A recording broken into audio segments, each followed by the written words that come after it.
Good morning, Facebook. This is Tracy with Cervices Roofing. We're out here in New Albany running some gutter off for a good customer of ours. And we wanted to give you a little showing of how the gutter machines actually work.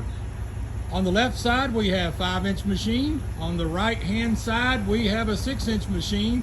And we're going to show you how we take a piece of flat stock, which is the black in the back there, and we're going to turn it into a 6-inch gutter. Here we go. We can actually form a piece of flat stock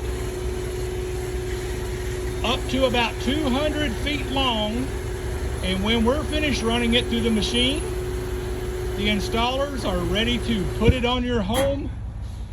Again, a little lesson on how the gutter machine works. This is Tracy with Cervices Roofing. Have a good day.